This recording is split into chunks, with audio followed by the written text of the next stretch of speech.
लीजिए सुनिए मुंशी प्रेमचंद की लिखी कथा संग्रह मानसरोवर 2 की कहानी 2 बैलों की कथा मेरी यानी समीर गोस्वामी की आवाज में। जानवरों में गधा सबसे बुद्धिहीन समझा जाता है।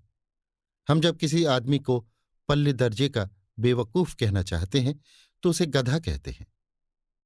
गधा सचमुच बेवकूफ है या उसके सीधेपन, उसकी निरापद सहिष्णुता ने उसे ये पदवी दे दी है, इसका निश्चय नहीं किया जा सकता। गायें सींग मारती हैं, ब्याई हुई गाय तो अनायास ही सिंघनी का रूप धारण कर लेती है। कुत्ता भी बहुत गरीब जानवर है, लेकिन कभी कभी उसे भी क्रोध आ ही जाता है। किंतु गधे को कभी क्रोध करते नहीं सुना, न देखा। जितना चाहो गरीब को मारो, चाहे जैसी खराब सड़ी हुई घास सामने डाल दो, उसके चेहरे पर कभी असंतोष की छाया भी न दिखाई देगी। वैशाख में चाहे एक आध बार कुलेल कर लेता हो, पर हमने तो उसे कभी खुश होते नहीं देखा। उसके चेहरे पर एक स्थायी विषाद स्थायी रूप से छाया रहता है। सुख दुख, हानि लाभ, किसी भी दशा में उसे बदलते नहीं देखा। ऋषियों मुनियों के जितने गुण हैं वे सभी उसमें पराकाष्ठा को पहुंच गए हैं, पर आदमी उसे बेवकूफ कहता है। सद्गुणों का इतना अनादर कहीं नहीं देखा। कदाचित सीधापन संसार के लिए उपयुक्त नहीं है। देखिए ना, भारतवासियों की अफ्रीका में क्या दुर्दशा हो रही है। क्यों अमेरिका में उन्हें घुसने नहीं दिया जाता? बेचारे शराब नहीं पीते, 4 पैसे कुछ समय के लिए बचाकर रखते हैं, जी तोड़कर काम करते हैं, किसी से लड़ाई झगड़ा नहीं करते, 4 बातें सुनकर गम खा जाते हैं, फिर भी बदनाम है। कहा जाता है वे जीवन के आदर्श को नीचा करते हैं। अगर वे भी ईंट का जवाब पत्थर से देना सीख जाते तो शायद सभ्य कहलाने लगते। जापान की मिसाल सामने है। एक ही विजय ने उसे संसार की सभ्य जातियों में गण्य बना दिया। लेकिन गधे का एक छोटा भाई और भी है, जो उससे कम ही गधा है, और वो है बैल। जिस अर्थ में हम गधा का प्रयोग करते हैं, कुछ उसी से मिलते जुलते अर्थ में बछिया के ताऊ का भी प्रयोग करते हैं। कुछ लोग बैल को शायद बेवकूफों में सर्वश्रेष्ठ कहेंगे, मगर हमारा विचार ऐसा नहीं है। बैल कभी कभी मारता भी है, कभी कभी अड़ियल बैल भी देखने में आता है, और भी कई रीतियों से अपना असंतोष प्रकट कर देता है। अतः उसका स्थान गधे से नीचा है। झूरी काछी के दोनों बैलों के नाम थे हीरा और मोती। दोनों पछाई जाति के थे, देखने में सुंदर, काम में चौकस, डील में ऊंचे। बहुत दिनों साथ रहते रहते दोनों में भाईचारा हो गया था। दोनों आमने सामने आसपास बैठे हुए एक दूसरे से मूक भाषा में विचार विनिमय करते थे। एक दूसरे के मन की बात कैसे समझ जाता था, हम नहीं कह सकते। अवश्य ही उनमें कोई ऐसी गुप्त शक्ति थी जिससे जीवों में श्रेष्ठता का दावा करने वाला मनुष्य वंचित है। दोनों एक दूसरे को चाट कर और सूंघ कर अपना प्रेम प्रकट करते। कभी कभी दोनों सींग भी मिला लिया करते थे, विग्रह के नाते से नहीं, केवल विनोद के भाव से, आत्मीयता के भाव से। जैसे दोस्तों में घनिष्ठता होते ही धौल धप्पा होने लगता है। इसके बिना दोस्ती कुछ फुसफुसी, कुछ हल्की सी रहती है, जिस पर ज्यादा विश्वास नहीं किया जा सकता। जिस वक्त ये दोनों बैल हल या गाड़ी में जोत दिए जाते और गर्दन हिला हिलाकर चलते, उस वक्त हर एक की यही चेष्टा होती थी कि ज्यादा से ज्यादा बोझ मेरी ही गर्दन पर रहे। दिन भर के बाद दोपहर या संध्या को दोनों खुलते तो एक दूसरे को चाट चूट कर अपनी थकान मिटा लिया करते। नांद में खली भूसा पड़ जाने के बाद दोनों साथ उठते, साथ नांद में मुंह डालते और साथ ही बैठते थे। एक मुंह हटा लेता तो दूसरा भी हटा लेता था। संयोग की बात, झूरी ने एक बार गोई को ससुराल भेज दिया। बैलों को क्या मालूम वे क्यों भेजे जा रहे हैं। समझे मालिक ने हमें बेच दिया। अपना यों बेचा जाना उन्हें अच्छा लगा या बुरा, कौन जाने, पर झूरी के साले गया को घर तक गोई ले जाने में दांतों पसीना आ गया। पीछे से हाँकता तो दोनों दाएं बाएं भागते, पगहिया पकड़कर आगे से खींचता तो दोनों पीछे को जोर लगाते, मारता तो दोनों सींग नीचे करके हुंकारते। अगर ईश्वर ने उन्हें वाणी दी होती तो झूरी से पूछते, तुम हम गरीबों को क्यों निकाल रहे हो? हमने तो तुम्हारी सेवा करने में कोई कसर नहीं उठा रखी। अगर इतनी मेहनत से काम न चलता था तो और काम ले लेते। हमें तो तुम्हारी चाकरी में मर जाना कबूल था। हमने कभी दाने चारे की शिकायत नहीं की। तुमने जो कुछ खिलाया वो सिर झुकाकर खा लिया। फिर तुमने हमें इस जालिम के हाथ क्यों बेच दिया? संध्या समय दोनों बैल अपने नए स्थान पर पहुंचे। दिन भर के भूखे थे, लेकिन जब नांद में लगाए गए तो एक ने भी उसमें मुंह न डाला। दिल भारी हो रहा था। जिसे उन्होंने अपना घर समझ रखा था वो आज उनसे छूट गया था। ये नया घर, नया गांव, नए आदमी उन्हें बेगानों से लगते थे। दोनों ने अपनी मूक भाषा में सलाह की, एक दूसरे को कनखियों से देखा और लेट गए। जब गांव में सोता पड़ गया तो दोनों ने जोर मारकर पगहे तुड़ा डाले और घर की तरफ चले। पगहे बहुत मजबूत थे, अनुमान न हो सकता था कि कोई बैल उन्हें तोड़ सकेगा। पर इन दोनों में इस समय दूनी शक्ति आ गई थी। एक एक झटके में रस्सियां टूट गई। झूरी प्रातःकाल सोकर उठा तो देखा कि दोनों बैल चरनी पर खड़े हैं। दोनों की गर्दनों में आधा आधा गरांव लटक रहा है। घुटने तक पांव कीचड़ से भरे हैं और दोनों की आंखों में विद्रोहमय स्नेह झलक रहा है। झूरी बैलों को देखकर स्नेह से गदगद हो गया, दौड़कर उन्हें गले लगा लिया। प्रेमालिंगन और चुंबन का वो दृश्य बड़ा ही मनोहर था। घर और गांव के लड़के जमा हो गए और तालियां बजा बजा कर उनका स्वागत करने लगे। गांव के इतिहास में ये घटना अभूतपूर्व न होने पर भी महत्वपूर्ण थी। बाल सभा ने निश्चय किया, दोनों पशु वीरों को अभिनंदन पत्र देना चाहिए। कोई अपने घर से रोटियां लाया, कोई गुड़, कोई चोकर, कोई भूसी। एक बालक ने कहा, ऐसे बैल किसी के पास न होंगे। दूसरे ने समर्थन किया, इतनी दूर से दोनों अकेले चले आए। तीसरा बोला, बैल नहीं है वे, उस जन्म के आदमी हैं। इसका प्रतिवाद करने का किसी को साहस न हुआ। झूरी की स्त्री ने बैलों को द्वार पर देखा तो जल उठी। बोली, कैसे नमक हराम बैल हैं कि एक दिन वहां काम न किया, भाग खड़े हुए। झूरी अपने बैलों पर यह आक्षेप न सुन सका। नमक हराम क्यों है? चारा दाना न दिया होगा तो क्या करते? स्त्री ने रौब के साथ कहा, बस तुम ही तो बैलों को खिलाना जानते हो, और तो सभी पानी पिला पिलाकर रखते हैं। झूरी ने चिढ़ाया, चारा मिलता तो क्यों भागते? स्त्री चिढ़ी, भागे इसलिए कि वे लोग तुम जैसे बुद्धुओं की तरह बैलों को सहलाते नहीं, खिलाते हैं तो रगड़कर जोतते भी हैं। ये दोनों ठहरे कामचोर भाग निकले। अब देखूं कहां से खली और चोकर मिलता है। सूखे भूसे के सिवा कुछ न दूंगी, खाए चाहे मर जाएं। वही हुआ। मजूर को कड़ी ताकीद कर दी गई कि बैलों को खाली सूखा भूसा दिया जाए। बैलों ने नाद में मुंह डाला तो फीका फीका, न कोई चिकनाहट न कोई रस। क्या खाएं? आशा भरी आंखों से द्वार की ओर ताकने लगे। झूरी ने मजूर से कहा, थोड़ी सी खली क्यों नहीं डाल देता बे? मालकिन मुझे मार ही डालेगी। चुराकर डाला? नादा था, पीछे से तुम भी उन्हीं की सी कहोगे। दूसरे दिन झूरी का साला फिर आया और बैलों को ले चला। अब की उसने दोनों को गाड़ी में जोता। 2-4 बार मोती ने गाड़ी को सड़क की खाई में गिराना चाहा, पर हीरा ने संभाल लिया। वो ज्यादा सहनशील था। संध्या समय घर पहुंचकर उसने दोनों को मोटी रस्सियों से बांधा और कल की शरारत का मजा चखाया। फिर वही सूखा भूसा डाल दिया। अपने दोनों बैलों को खली चूनी सब कुछ दी। दोनों बैलों का ऐसा अपमान कभी न हुआ था। झूरी इन्हें फूल की छड़ी से भी न छूता था। उसकी टिटकार पर दोनों उड़ने लगते थे। यहां मार पड़ी। आहत सम्मान की व्यथा तो थी ही, उस पर मिला सूखा भूसा। नांद की तरफ आंखें तक न उठाईं। दूसरे दिन गया ने बैलों को हल में जोता, पर इन दोनों ने जैसे पांव न उठाने की कसम खा ली थी। वो मारते मारते थक गया, पर दोनों ने पांव न उठाया। एक बार जब उस निर्दयी ने हीरा की नाक पर खूब डंडे जमाए तो मोती का गुस्सा काबू के बाहर हो गया। हल लेकर भागा। हल, रस्सी, जुआ, जोत सब टूट टाट कर बराबर हो गया। गले में बड़ी बड़ी रस्सियां न होती तो दोनों पकड़ाई में न आते।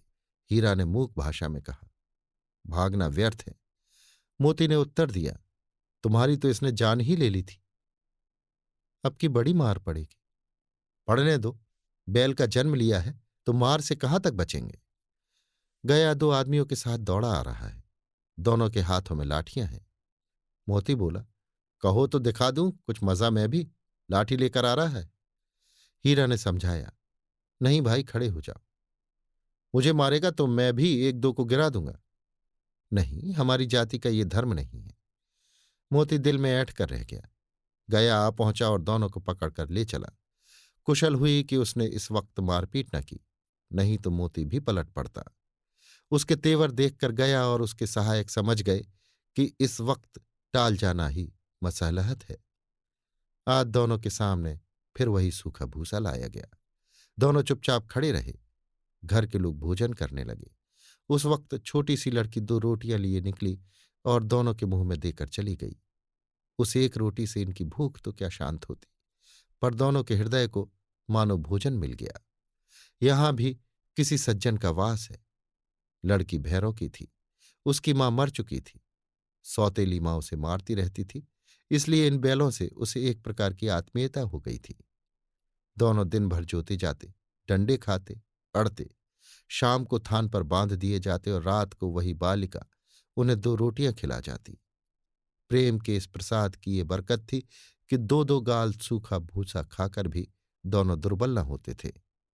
मगर दोनों की आंखों में, रोम रोम में विद्रोह भरा हुआ था। एक दिन मोती ने मूक भाषा में कहा, अब तो नहीं सहा जाता हीरा। क्या करना चाहते हो? एक आध को सींगों पर उठाकर फेंक दूंगा। लेकिन जानते हो वो प्यारी लड़की जो हमें रोटियां खिलाती है, उसी की लड़की है जो इस घर का मालिक है। ये बेचारी अनाथ ना हो जाएगी? तो मालकिन को ना फेंक दो, वही तो उस लड़की को मारती है। लेकिन औरत जात पर सींग चलाना मना है, ये भूले जाते हो? तुम तो किसी तरह निकलने ही नहीं देते। बताओ, तुड़ाकर भाग चले? हाँ, ये मैं स्वीकार करता हूं, लेकिन इतनी मोटी रस्सी टूटेगी कैसे? इसका एक उपाय है। पहले रस्सी को थोड़ा सा चबा लो, फिर एक झटके में जाती है। रात को जब बालिका रोटियां खिलाकर चली गई, दोनों रस्सियां चबाने लगे, पर मोटी रस्सी मुंह में न आती थी। बेचारे बार बार जोर लगाकर रह जाते थे। सहसा घर का द्वार खुला और वही लड़की निकली। दोनों सिर झुकाकर उसका हाथ चाटने लगे। दोनों की पूंछें खड़ी हो गईं। उसने उनके माथे सहलाए और बोली, खोले देती हूं, चुपके से भाग जाओ, नहीं तो यहां लोग मार डालेंगे। आज घर में सलाह हो रही है कि इनकी नाकों में नथ डाल दी जाए। उसने गराव खोल दिया, पर दोनों चुपचाप खड़े रहे। मोती ने अपनी भाषा में पूछा, अब चलते क्यों नहीं? हीरा ने कहा, चलें तो, लेकिन कल इस अनाथ पर आफत आएगी, सब इसी पर संदेह करेंगे। सहसा बालिका चिल्लाई, दोनों फूफा वाले बैल भागे जा रहे हैं। ओ दादा, दादा, दोनों बैल भागे जा रहे हैं, जल्दी दौड़ो। गया हड़बड़ाकर भीतर से निकला और बैलों को पकड़ने चला। वे दोनों भागे। गया ने पीछा किया और भी तेज हुए। गया ने शोर मचाया, फिर गांव के कुछ आदमियों को भी साथ लेने के लिए लौटा। दोनों मित्रों को भागने का मौका मिल गया। सीधे दौड़ते चले गए, यहां तक कि मार्ग का ज्ञान न रहा। जिस परिचित मार्ग से आए थे उसका यहां पता न था। नए नए गांव मिलने लगे। तब दोनों एक खेत के किनारे खड़े होकर सोचने लगे, अब क्या करना चाहिए। हीरा ने कहा, मालूम होता है राह भूल गए। तुम भी बेतहाशा भागे, वहीं उसे मार गिराना था। उसे मार गिराते तो दुनिया क्या कहती? वो अपना धर्म छोड़ दे, लेकिन हम अपना धर्म क्यों छोड़े? दोनों भूख से व्याकुल हो रहे थे। खेत में मटर खड़ी थी, चरने लगे। रह रहकर आहट ले लेते थे, कोई आता तो नहीं है।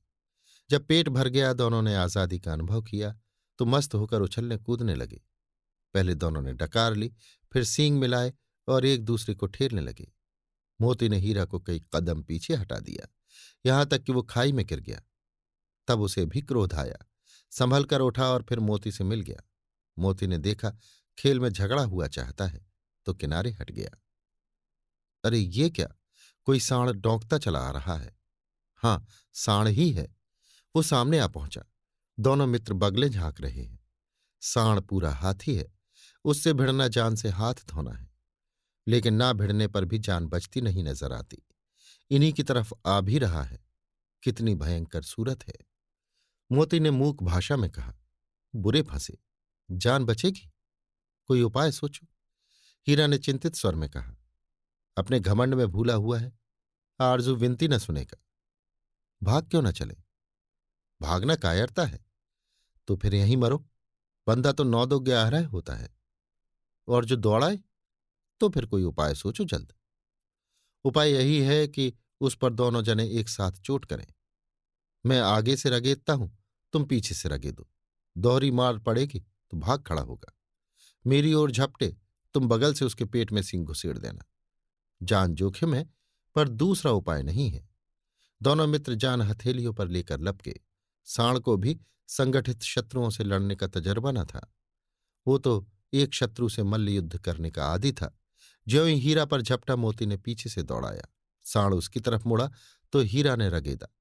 साण चाहता था कि एक एक करके दोनों को गिरा ले, पर ये दोनों भी उस्ताद थे, उसे वो अवसर न देते थे। एक बार साण झल्लाकर हीरा का अंत कर देने के लिए चला कि मोती ने बगल से आकर पेट में सींग भोंक दिया। साण क्रोध में आकर पीछे फिरा तो हीरा ने दूसरे पहलू में सींग चुभा दिया। आखिर बेचारा जख्मी होकर भागा और दोनों मित्रों ने दूर तक उसका पीछा किया, यहां तक कि साण बेदम होकर गिर पड़ा। तब दोनों ने उसे छोड़ दिया। दोनों मित्र विजय के नशे में झूमते चले जाते थे। मोती ने अपनी सांकेतिक भाषा में कहा, मेरा जी तो चाहता था कि बच्चा को मार ही डालूं।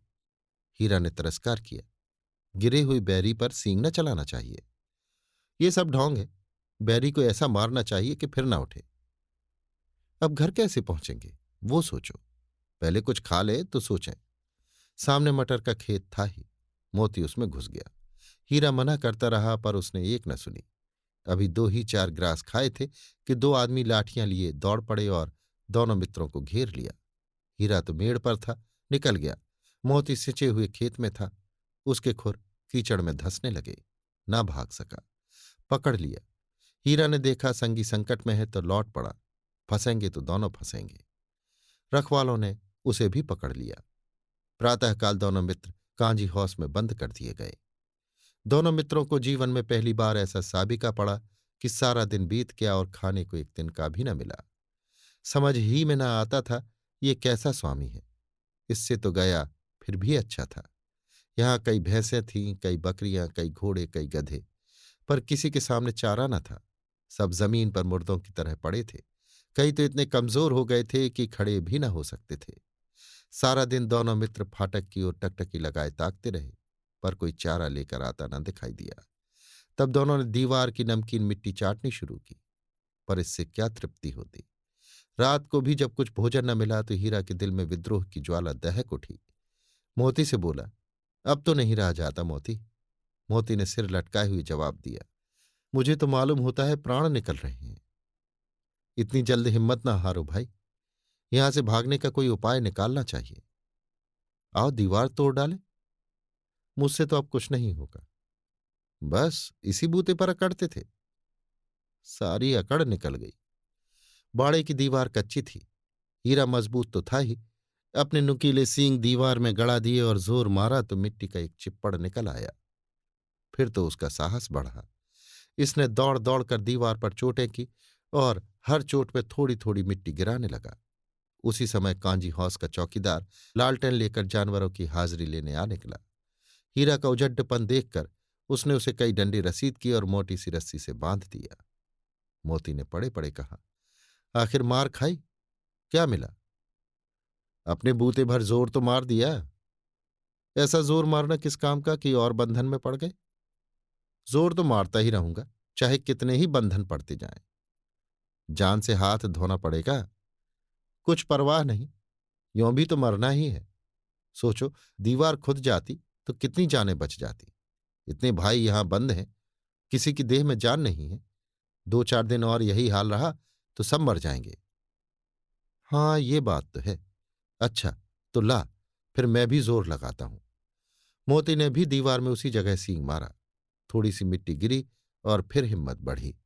फिर तो वो दीवार में सींग लगाकर इस तरह जोर करने लगा मानो किसी प्रतिद्वंदी से लड़ रहा है। आखिर कोई 2 घंटे की जोर आजमाइश के बाद दीवार ऊपर से लगभग 1 हाथ गिर गई। उसने दूनी शक्ति से दूसरा धक्का मारा तो आधी दीवार गिर पड़ी। दीवार का गिरना था कि अधमरे से पड़े हुए सभी जानवर चेत उठे। तीनों घोड़ियां सरपट भाग निकली, फिर बकरियां निकली, इसके बाद भैंसें भी खिसक गईं, पर गधे अभी तक ज्यों के त्यों खड़े थे। हीरा ने पूछा, तुम दोनों क्यों नहीं भाग जाते? एक गधे ने कहा, जो कहीं फिर पकड़ लिए जाए तो क्या हरज है, अभी तो भागने का अवसर है। हमें तो डर लगता है, हम यहीं पड़े रहेंगे। आधी रात से ऊपर जा चुकी थी। दोनों गधे अभी तक खड़े सोच रहे थे कि भागें या न भागें, और मोती अपने मित्र की रस्सी तोड़ने में लगा हुआ था। जब वो हार गया तो हीरा ने कहा, तुम जाओ, मुझे यहीं पड़ा रहने दो, शायद कहीं भेंट हो जाए। मोती ने आंखों में आंसू लाकर कहा, तुम मुझे इतना स्वार्थी समझते हो हीरा? हम और तुम इतने दिनों एक साथ रहे हैं, आज तुम विपत्ति में पड़ गए तो मैं तुम्हें छोड़कर अलग हो जाऊं? हीरा ने कहा, बहुत मार पड़ेगी, लोग समझ जाएंगे ये तुम्हारी शरारत है। मोती गर्व से बोला, जिस अपराध के लिए तुम्हारे गले में बंधन पड़ा, उसके लिए अगर मुझ पर मार पड़े तो क्या चिंता? इतना तो हो ही गया कि 9-10 प्राणियों की जान बच गई, वे सब तो आशीर्वाद देंगे। ये कहते हुए मोती ने दोनों गधों को सींगों से मार मार कर बाड़े के बाहर निकाला और तब अपने बंधु के पास आकर सो रहा। भोर होते ही मुंशी और चौकीदार तथा अन्य कर्मचारियों में कैसी खलबली मची, इसके लिखने की जरूरत नहीं। बस इतना ही काफी है कि मोती की खूब मरम्मत हुई और उसे भी मोटी रस्सी से बांध दिया गया। एक सप्ताह तक दोनों मित्र वहां बंधे पड़े रहे। किसी ने चारे का एक तृण भी न डाला। हाँ, एक बार पानी दिखा दिया जाता था, यही उनका आधार था। दोनों इतने दुर्बल हो गए थे कि उठा तक न जाता था। ठठरियां निकल आई थीं। एक दिन बाड़े के सामने डुग्गी बजने लगी और दोपहर होते होते वहां 50-60 आदमी जमा हो गए। तब दोनों मित्र निकाले गए और उनकी देखभाल होने लगी। लोग आ आकर उनकी सूरत देखते और मन फीका करके चले जाते। ऐसे मृतक बैलों का कौन खरीददार होता? सहसा एक दढ़ियल आदमी, जिसकी आंखें लाल थीं और मुद्रा अत्यंत कठोर, आया और दोनों मित्रों के कूल्हों में उंगली गोद कर मुंशी जी से बातें करने लगा। उसका चेहरा देखकर अंतर्ज्ञान से दोनों मित्रों के दिल कांप उठे। ये कौन है और उन्हें क्यों टटोल रहा है, इस विषय में उन्हें कोई संदेह न हुआ। दोनों ने एक दूसरे को भीत नेत्रों से देखा और सिर झुका लिया। हीरा ने कहा, गया के घर से नाहक भागे, अब जान न बचेगी। मोती ने अश्रद्धा के भाव से उत्तर दिया, कहते हैं भगवान सबके ऊपर दया करते हैं, उन्हें हमारे ऊपर क्यों दया नहीं आती? भगवान के लिए हमारा मरना जीना दोनों बराबर है। चलो अच्छा ही है, कुछ दिन उसके पास तो रहेंगे।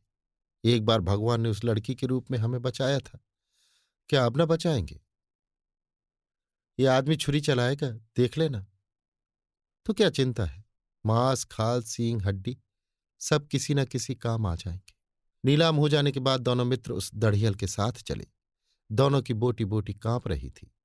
बेचारे पांव तक न उठा सकते थे, पर भय के मारे गिरते पड़ते भागे जाते थे, क्योंकि वो जरा भी चाल धीमी हो जाने पर जोर से डंडा जमा देता था। राह में गाय बैलों का एक रेवड़ हरे हरे हार में चरता नजर आया। सभी जानवर प्रसन्न थे, चिकने चपल। कोई उछलता था, कोई आनंद से बैठा पागुर करता था। कितना सुखी जीवन था इनका, पर कितने स्वार्थी हैं सब। किसी को चिंता नहीं कि उनके दो भाई बधिक के हाथ पड़े कैसे दुखी हैं। सहसा दोनों को ऐसा मालूम हुआ कि ये परिचित राह है। हाँ, इसी रास्ते से गया उन्हें ले गया था। वही खेत, वही बाग, वही गांव मिलने लगे। प्रतिक्षण उनकी चाल तेज होने लगी। सारी थकान, सारी दुर्बलता गायब हो गई। आह, ये लो, अपना ही हार आ गया। इसी कुएं पर हम पुर चलाने आया करते थे, यही कुआं है। मोती ने कहा, हमारा घर नगीच आ गया। हीरा बोला, भगवान की दया है, मैं अब तो घर भागता हूं। ये जाने देगा? इसे मैं मार गिराता हूं। नहीं नहीं, दौड़कर थान पर चलो, वहां से हम आगे न जाएंगे। दोनों उन्मत्त होकर बछड़ों की भांति कुलेले करते हुए घर की ओर दौड़े। वो हमारा थान है। दोनों दौड़कर अपने थान पर आए और खड़े हो गए। दढ़ियल भी पीछे पीछे दौड़ा चला आता था। झूरी द्वार पर बैठा धूप खा रहा था। बैलों को देखते ही दौड़ा और उन्हें बारी बारी से गले लगाने लगा। मित्रों की आंखों से आनंद के आंसू बहने लगे। एक झूरी का हाथ चाट रहा था। दढ़ियल ने जाकर बैलों की रस्सियां पकड़ लीं। झूरी ने कहा, मेरे बैल हैं। तुम्हारे बैल कैसे? मैं मवेशी खाने से नीलाम लिए आता हूं। मैं तो समझता हूं चुराए लिए आते हो। चुपके से चले जाओ, मेरे बैल हैं, मैं बेचूंगा तो बिकेंगे। किसी को मेरे बैल नीलाम करने का क्या अख्तियार है? जाकर थाने में रपट कर दूंगा। मेरे बैल हैं, इसका सबूत यह है कि मेरे द्वार पर खड़े हैं। दढ़ियल झल्लाकर बैलों को जबरदस्ती पकड़ ले जाने के लिए बढ़ा। उसी वक्त मोती ने सींग चलाया। दढ़ियल पीछे हटा। मोती ने पीछा किया। दढ़ियल भागा।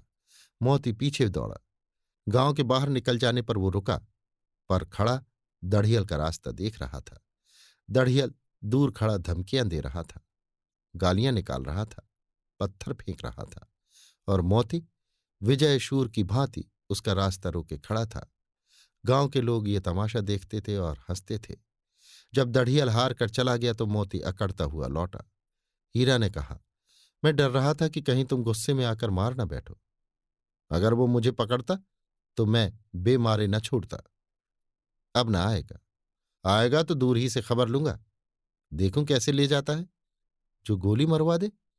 मर जाऊंगा पर उसके काम तो ना आऊंगा। हमारी जान को कोई जान ही नहीं समझता, इसीलिए कि हम इतने सीधे हैं। जरा देर में नादों में खली, भूसा, चोकर और दाना भर दिया गया और दोनों मित्र खाने लगे। झूरी खड़ा दोनों को सहला रहा था और 20 लड़के तमाशा देख रहे थे। सारे गांव में उत्साह सा मालूम होता था। उसी समय मालकिन ने आकर दोनों के माथे चूम लिए। अभी आप सुन रहे थे मुंशी प्रेमचंद के लिखे कथा संग्रह मानसरोवर 2 की कहानी 2 बैलों की कथा, मेरी यानी समीर गोस्वामी की आवाज में।